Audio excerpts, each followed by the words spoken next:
Hello, good morning student. Myself Millie Sankla and in our subject structure analysis part 1, today we start with our new chapter, that is direct and bending stress. Okay, now in today's session we complete our theory portions. Okay, now first of all, starting direct and bending stress. Why this direct and bending stress induced in column? Because this chapter is related to column, dam, retaining wall and chimney. Okay, now first of all we learn the portion of column.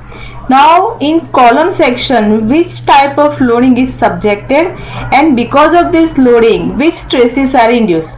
First of all, axial load. Axial load means when load is acting along the longitudinal axis of column, that is known as axial load. That means load is passing through center of column. It is known as our axial load. Second is our eccentric load. The load whose line of action does not coincide with axis of column is known as our eccentric load. Okay, the load whose line of action does not coincide with axis of column, that is known as our eccentric load. And third is eccentricity.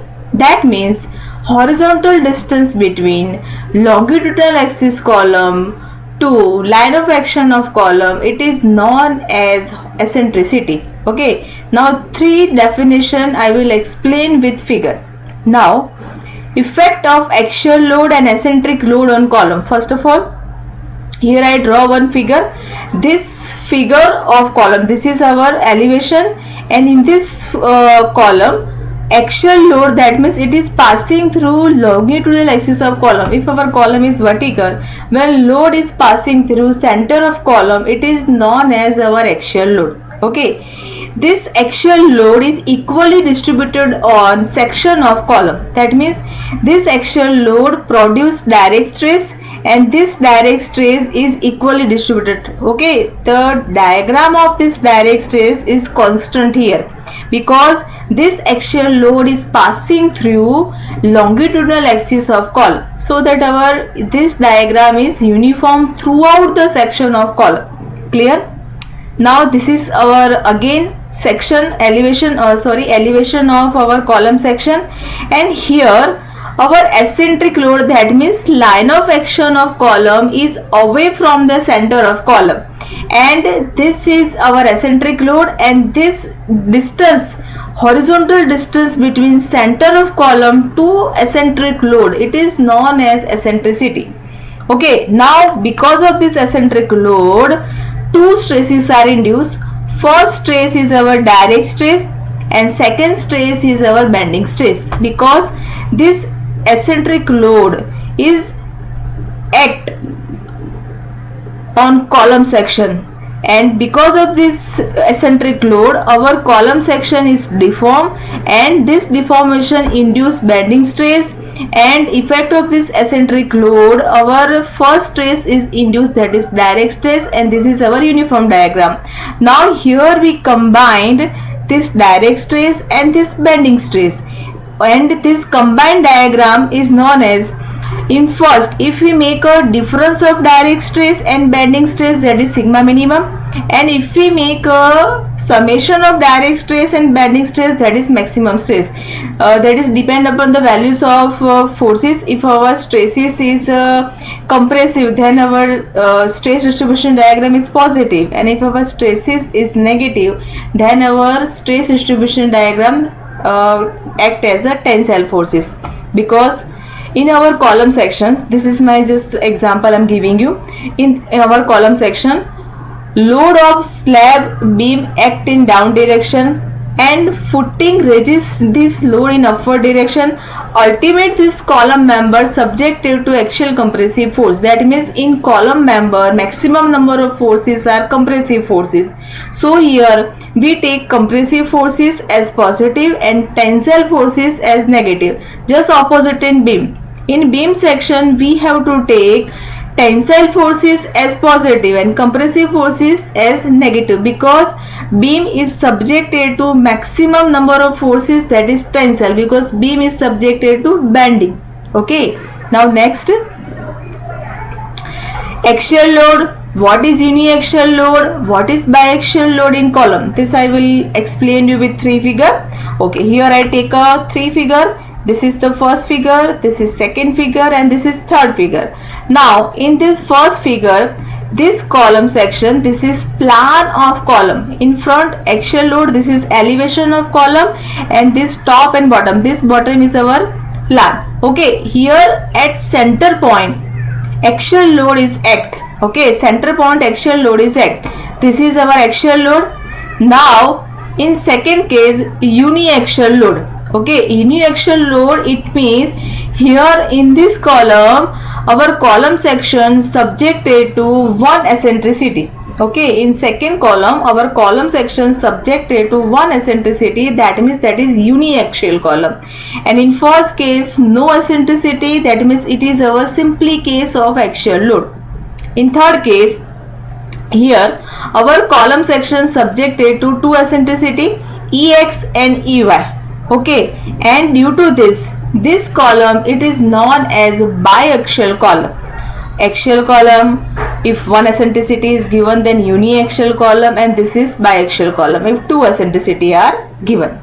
Okay, now difference between axial load and eccentric load. Here I take two figure to clear the concept of axial load and eccentric load. This is again our plan of footing, and this is our section of footing. Here this is column and this is our footing. Column section, here column are provided at center point, and from this section, from this here, this is act as a axial load. If our column section is provided symmetrically at center point, in that condition this column load is act as axial load on given footing. Here is I take a second example. In this plan we can see that here our in footing our column is provided on right hand side. Okay, and because of this, here this column section will induce as a eccentric load on this footing. Okay, again I will explain with another figure. Okay, now here I take a 3 figure. This is first figure, this one is second figure, and this one is third figure. Okay, now your doubt of axial load and eccentric load are clear here. Okay, one by one pay your attention.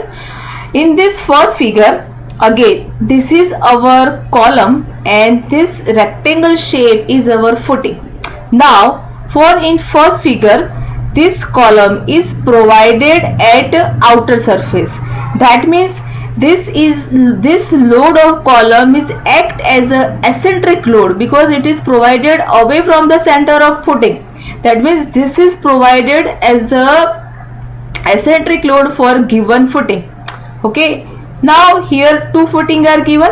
This is first footing and second footing. Now in this first case, again we can see that this column is provided at outer surface, at near outer surface of this footing, so that this column load is act as eccentric load on this given footing.